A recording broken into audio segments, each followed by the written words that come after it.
Angelica, and other special rice names. Agriculture Secretary Manny Piñol joins us live. And later, no cash? No problem. You can still travel around this Indonesian city with an eco-friendly mode of payment. That's for today's In Focus.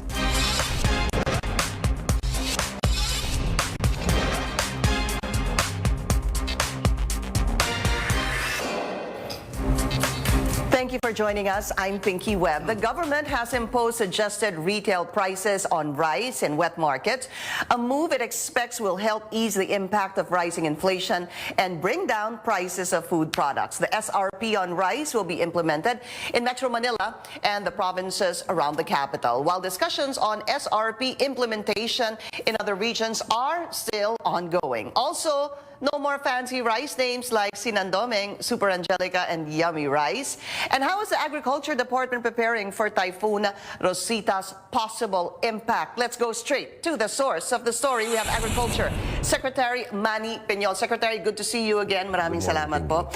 Rosita, to make landfall anytime soon, sir, and it is expected to hit the Cagayan Isabela area. Sir, this is the same as Ompong, isn't it? Pretty much. It's something that makes me weak, actually. Hindi pa nakaka-recover yung mga farmers natin.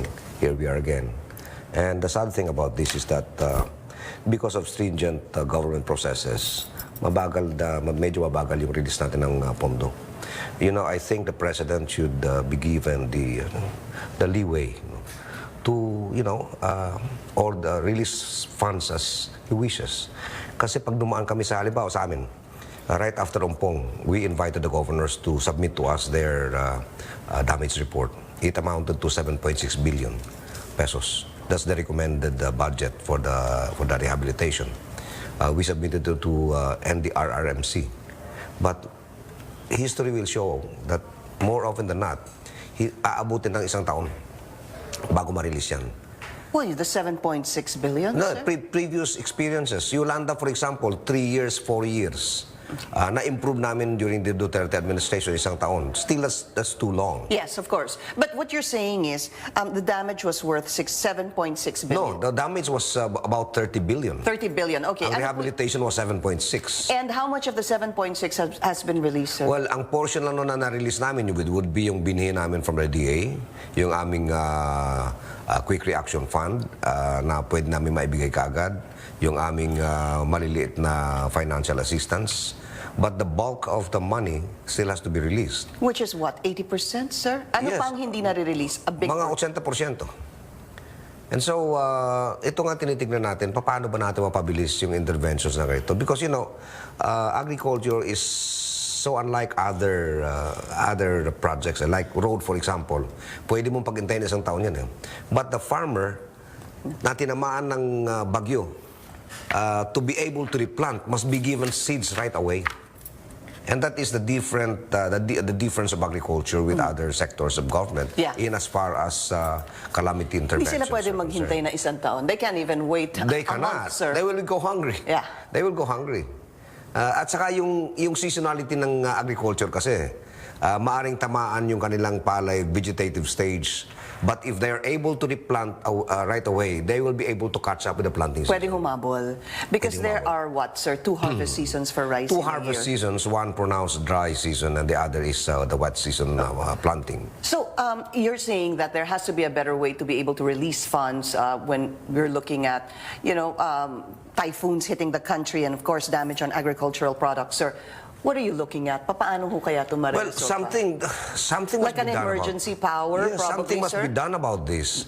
With the frequency of typhoons hitting the country right now, we cannot possibly submit a rehabilitation fund that will be released 2 years later. By the time bugbog na yung agriculture sector. So, the only problem here in this government... But what is your solution? What are you seeing? Let the President, give the President the leeway, mag-submit lang kami ng report sa kanya, bahala na siyang mag-release.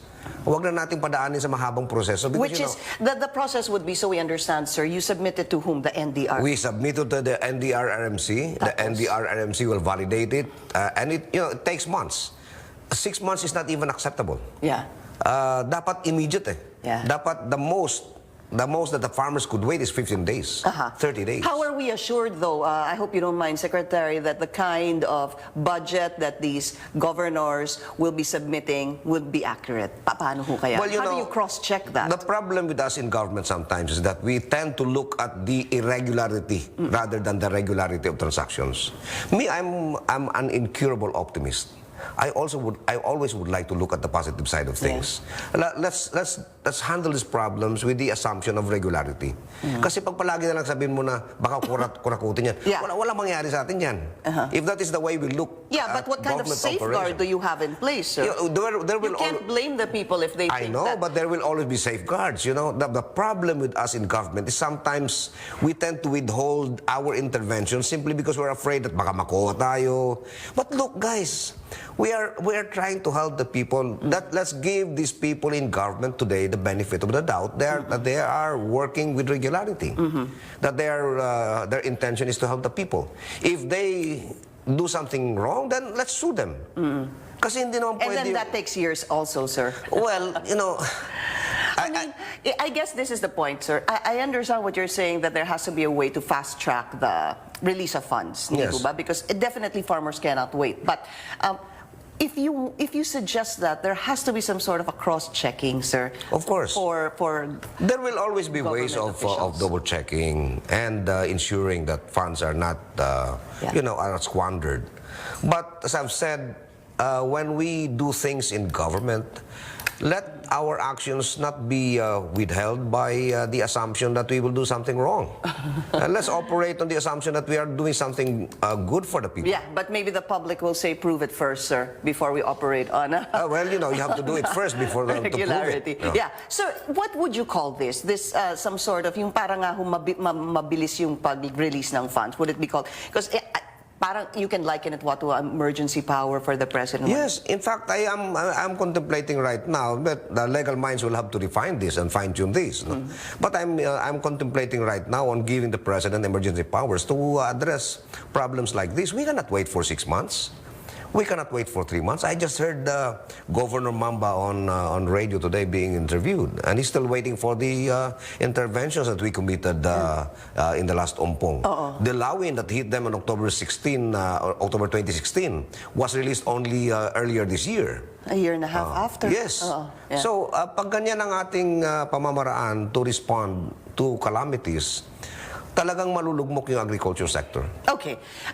If this were to happen, sir, well, you're calling it some sort of an emergency power for the president, ano ho ang magiging papel ng COA? For example, naisip nyo na ho ba yun? How does COA come in? Well, COA will always come in after the fact. That's how things Pag are being na-release done right na, and then they check saan ginamit yung pera. Of course. Yeah. Because, COA coming in before the fact will actually restrain and constrain government actions. So sabi ko nga, let us operate on the assumption of regularity. And then if anybody does something wrong, then let's handle that. No?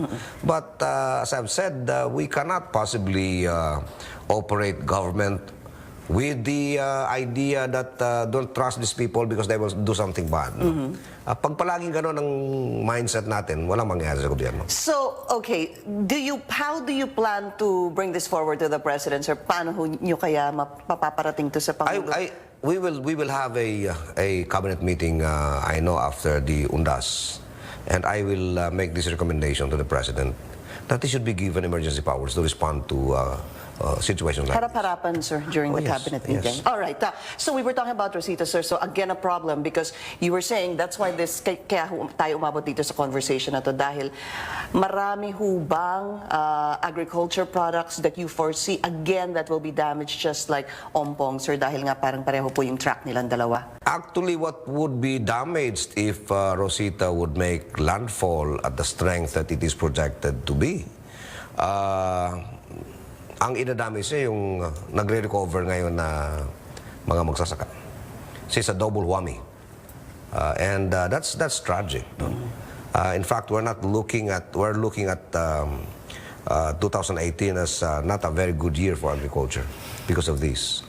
Isn't it harvest season right now, It sir? is. It is. So, hindi ba pwede na ma-harvest? Di ba, ganun naman ang ginagawa ng mga magsasaka kapag may parating na typhoon.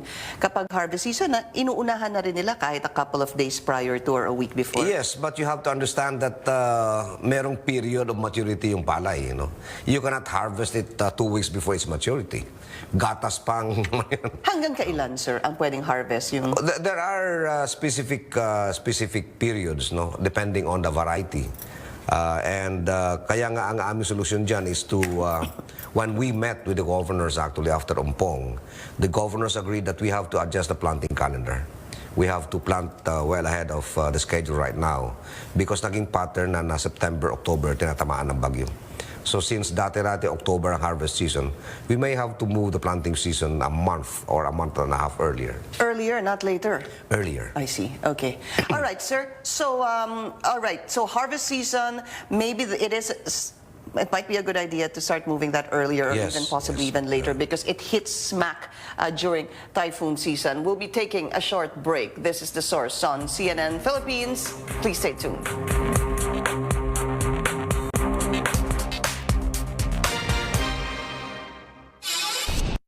So, my favorite hotel in Paris is definitely Hotel Delia. But since I've discovered Trivago, I asked myself, why didn't I compare prices for this hotel before? It's so easy. Hotel Trivago. No, sir, when you say that there must be a presumption of regularity, that might be a little hard. Well, wala naman tayong magawa. What are our options? No, We there hold the has to be funds. some sort of cross-check. Yeah, Pagka I know. sinabmit ni local officials, Yes. In fact, yung reports ng mga LGUs were validated by our field people sa DA. your field people.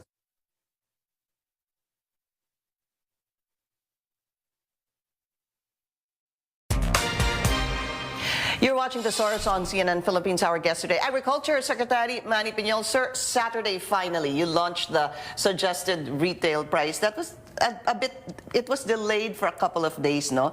And finally, on Saturday, in-implement na Yes. to. Let me just clarify one thing. You mentioned that it is intended to bring down inflation. Actually, if it results to the lowering of inflation rate, that's good. But this program is not actually just intended to, bring down inflation rate. It is actually our way of putting order in the grains industry. Alam mo, this event now proves what I told you, a month and a half ago? When you were here? Yes, I told you there's no rice shortage. I told you that these prices will stabilize come October and November. And it's coming true now.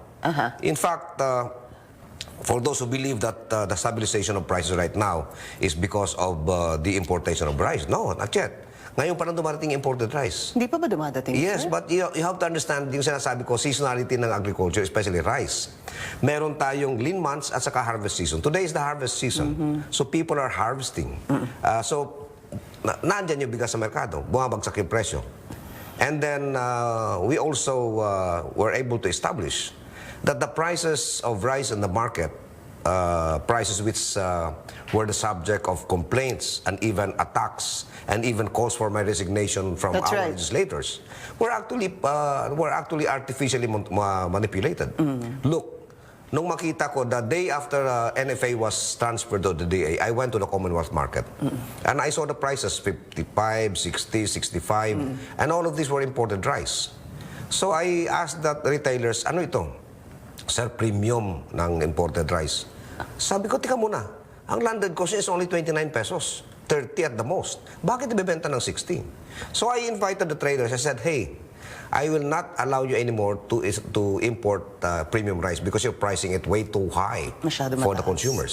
I will only allow you to import 25% broken. Ang sabi ng mga importers, Secretary, baka pwede kami makiusap, ibababa namin yung presyo. Magkano, sabi ko? Pwede po 44. Ang laki naman nun, binaba. Precisely.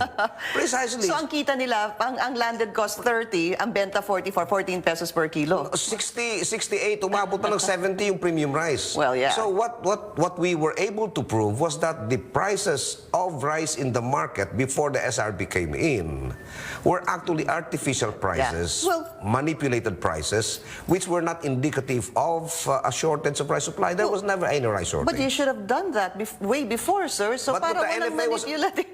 NFA was only transferred to me a Oo month and a nga half naman, ago. yes. Of course, we always need to tell the viewers that na wala naman talaga ang hindi naman po And the kayo good thing part- about the transfer of NFA to DA right now, Pinky, is that we are able to orchestrate Work our together. efforts now. Yeah. See, when we talked about the SRP, I had to invite everybody, the farmer, the trader, the miller, and the retailer. And sabi ko sa kanila, ito ang dapat yung intindihin. Long after I'm gone as Secretary of Agriculture, you will still be here. But if you do not unite now, kapag hindi tayo nagdamayan, no, may phrase na ginamit yung Undersecretary ko, si Fred Serrano, shared pain. Pag hindi tayo nagdamayan dito, sabi ko, at tataas yung presyo ng bigas sa merkado, titirahin ako ng mga economic managers and they will tell me to lift all of that tariffs and allow importation to come in. Masasagasaan yung mga magsasaka. Right. The So local it's a farmers, delicate yeah. balancing act. So Yeah, you were saying that. Kailangan Yes. talagang isipin yung kapakanan din talaga ng mga local nung farmers. ibinalik ang NFA sa DA, napaganda namin. Yeah. Why? Because I told the farmer, hey, do not pray for 30 pesos na palay. Kasi pag 30 and 16, bigas sa merkado. So tama na siguro, 20 siguro nga, ganun. No? Medyo nagreklamo yung mga farmers. Sabi ko, don't worry. Sabi ko, hindi naman kayo papabayaan ng gobyerno. So ginawa namin, NFA increased its buying price from 1770 to 2070. Okay. Di ba? So hindi na siya pwedeng abusuhin ng mga traders. We set the SRP. Okay? Binilang namin magkano production cost, magkano margin of profit, magkano yung kita ni retailer. 3 pesos per kilo. Okay. So kinuwenta namin. And now we are able to come up with a formula based on the current market prices of palay and rice. Okay. So And that's the SRP. that's the SRP. Let's put that. Let's put the graphics on air, sir. Local, regular, and well-milled rice. That will be local, regular will be about what? 39 pesos. Yes. Tama ho ba? Well-milled is 44. Imported well-milled rice is 39 pesos per kilo. Imported premium rice, this was the same rice sold over 60 pesos per kilo a month ago. It's only 43 pesos per kilo now. Philippine regular, kasi meron kaming proper identification, ito imported, ito local. That's right, yeah. Regular milled local, 39. 39 and below to, hindi ibig sabihin na 44 talaga. Ibig sabihin up to 39, no, Yes, sir? Okay. maximum is 39. No? 44 and below yung well-milled, and then premium rice is 47 and below. And then the special rice, yung mga totoong organic rice, yung heirloom rice ng Cordillera, yung malido ng Rice. Iloilo, dinorado, yung totoong Milagrosa or jasmine rice. Yung totoo. Totoo, kasi merong mga fake na dinorado. Kaya nga tinanggal natin lahat yun eh. Because, So lahat sila nasa special rice? yes, nasa special rice. Okay, sir. Para malinaw po, ang categories ay... Regular milled, first, imported and local. Okay. Sa imported, regular milled, well-milled, and premium. Sa local rice, regular milled, well-milled, premium. And then there is the fourth classification. Which is the special rice. Which is covered by the SRP. Because these are the fancy rice. Iyan po. So, pero pag sinabi pong special rice, kailangan ho ba nakasulat kung brown rice, red rice? Oh yes, may classification kami. Nakasulat din yan, You sir. cannot just put any rice there and, and classify it as So, it's wrong to special say rice. na wala nang sinandoming. It's wrong to say wala nang ano. Meron pa. Nasa special rice lang siya. No. Because there is no such thing as sinandoming rice variety. Walang super angelica. Kaya tinanggal namin yun. Ang totoo lang na mga special rice, yung tinaon ng Cordillera, yung heirloom rice, yung hinumay ng Mindanao, Camoros, yung totoong dinorado, the upland rice, the organic brown rice, black rice, and red rice. Yes. How about Jasponica? Kasama ho ba yun? Jasponica? Opo. Sa special rice kasama special po siya. rice, yes. So, may listahan. Hindi ka pwede maglagay lang doon ng ano. So yun lang, meron na rin siyang category. Sir, there are some retailers though that are saying that this can cause confusion. Let's listen to some of them that CNN Philippines was able to interview. Medyo nalito yung mga customer. Medyo humina. Tinatanong nga nila kung nasan daw yung sinandoming sa kay Angelica. Sabi ko, wala na ako. Ay pagkatulad namin yung nagbibigas, nakuha ng kaunti. Pero pag katulad mong sanay na, alam mo na kung alin ang ilalagay. Mas mababa pa rin yung NFA. Sigana lang kasi yun ang kaya ng budget. Would you submit that Question. it could cause some sort of Question, confusion? which is more confusing? Regular milled, well-milled premium special rice or Angelica yummy super what? I'll tell Super you, I Angelica. guess, sir, mas confusing yung regular well milled dahil hindi sanay. Nasanay ho kasi No, but dun you know, sa, di ba? the things that were sold in the market are not the real thing. Yeah. They're not. There was you said, deception in it. No. Yeah, and it's time to correct that. Precisely, right? that's what we're doing So right kailangan now. masanay talaga yung mga tao dito. Umpisa lang naman yan eh. Di ba? Diba? All right. So, sir, yung implementation nito, para clear, is in Metro Manila. In Saan Metro pa ho? Manila, and then after the Undas, we will go to the provinces. So ngayon, Metro Manila. Yes. Palengke at supermarket ho ba? Supermarket, we will have to discuss the details yet. Because ang sinasabi kasi ng supermarket, kasi iba yung aming kwan dito eh. May naka-aircon kami, mataas yung aming rental, and so on and so forth. Baka kailangan mas mataas, sir. No, we will really have to implement it uniformly. Hindi pwedeng palengke, iba, Hindi pwede. supermarket, Hindi pwede. iba. But we will have to talk to the supermarket owners because now we are allowing supermarket owners to import directly at a certain agreed Right. retail price. Okay, so what about NFA rice, sir? What's the update on that? Okay, now NFA rice will still be there. In fact, it was because of NFA rice that we were able to stabilize the price. It was because of NFA that we were able to regulate the prices in the market right now. And anybody who is proposing for the abolition of the NFA will have to answer these questions. Are you prepared to face the wrath of the people who will be looking for the 27 peso, 32 peso per kilo rice of NFA? Are you prepared to answer the questions of the farmers who will be asking, why is there a support price for us? Kapag binanipulate, pag pinabayaan natin na sa private sector lahat yan, imamanipulate ng traders yan. How were we able to regulate the SRP? Because NFA is there. It is the Kailangan mo regulatory talaga body. ang NFA. Of course. Alright. Number 4. Okay. Sino magde-deliver ng bigas doon sa mga layong lugar kapag walang NFA? Batanes, for example. Sino magde-deliver doon? Private sector? Don't tell me na yung isang malaking negosyante magde-deliver ng 5,000 sakong bigas doon. Magkano ang kikitain niya? So ito yung papel ng NFA. Ito yung sinasabi ko kanina, Pinky. I hope our policymakers will not come up with knee-jerk solutions to temporary problems like increase in the price of rice, increase in the price of fish. These are temporary problems. Even the inflation is a temporary problem. Let us not destroy Philippine agriculture by coming up with such ideas as unimpeded importation, which the President never said. No? Yan po, And I sinabi ni dating presidential spokesperson. Yes, and I maintain my So it's really not stand. unimpeded you know, importation. How can you possibly allow unimpeded importation? It's just like opening up your doors to everything. What kind of government would, would disarm itself with policies and safeguards that would protect its own agriculture, earn revenues for the country? But that's the problem that the public faces, sir, because presidential spokesperson Harry Roque will say unimpeded, and then you will say there's no such thing. Hindi ho ba? So, You know, pareho po kayong cabinet secretaries noong time na yon. Of course, he was presidential but look, spokesperson at the Pinky, I've known the president for about, 25 years. I know the mindset of this guy. Yeah. He will never say that. He's a lawyer. When you say unimpeded importation, Tuloy-tuloy. you throw every rule book into the basket, into the waste basket, and just allow everything to come in. The president loves the Filipino farmers. He will never allow the Filipino farmers to be sacrificed simply because he wants to please the consumers. Yeah. Sir, we're running out of time. Other products you're seeing that could possibly also have an SRP. Yes. Meron ho ba? No, wala pa namang SRP sa sugar. We're computing. But look, next week we will tackle the coconut industry. Let's talk about that briefly, yeah. sir. Yes. Ano ho ba yun? Papatawag. Bagsak yung presyo ng copra ngayon kasi for so long the coconut industry has failed to adjust to the needs of the market. Puro copra eh.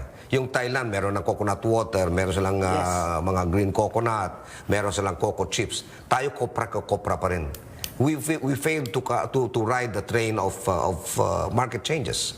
So ang gagawin natin, unahin muna natin yung problema ng presyo ng copra. And there's very little we can do about it because it's guided by the world market prices.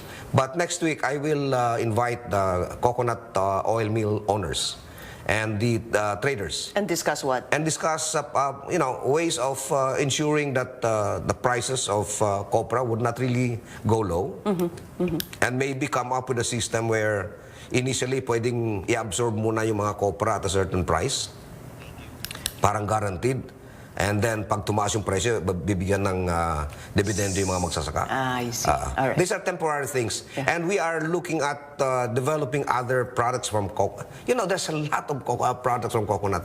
Cocoa coir is being used for greenhouse farming right now, but we don't process them. Very limited. Yung cocoa chips, coconut virgin oil, coconut sugar. Yeah. Dadating din tayo doon very soon. Even walis ting-ting. Ganun ba? All right. Secretary Manny Piñol, sir, maraming salamat po sa inyo. And I know you will be, of course, monitoring ito pong si Rosita and the wrath this will bring. Hopefully, sir, humina siya. Pero nagtatampo kami sa mainstream media. Dahil? Hindi na kami front page ngayon dahil mababa na yung presyo. Hindi na. Be happy with that, sir. This is The Source on CNN Philippines. Coming up, plastic bottles as bus fare. Why not? According to this Indonesian city. That's for today's In Focus.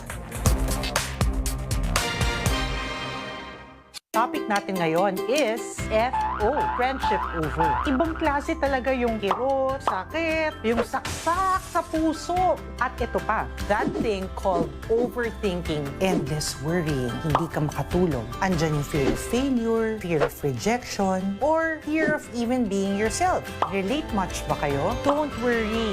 We'll keep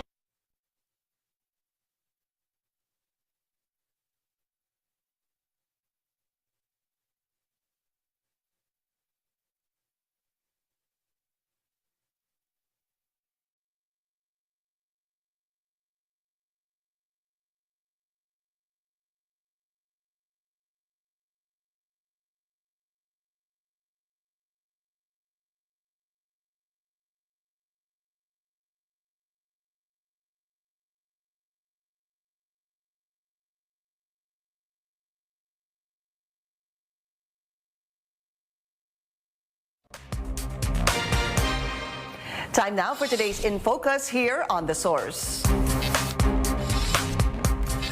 Are you short on cash? Take a look at this Indonesian city where people can ride public transit using an environment-friendly mode of payment. Since April, the government of Surabaya City has launched a scheme where people can ride the public bus using plastic waste assets ticket. By giving just 3 to 5 bottles or 10 mineral water used plastic bottles, passengers can travel on the bus. The innovation of waste-paying bus fares exists in only 2 places in the world, in Brazil and Surabaya, Indonesia.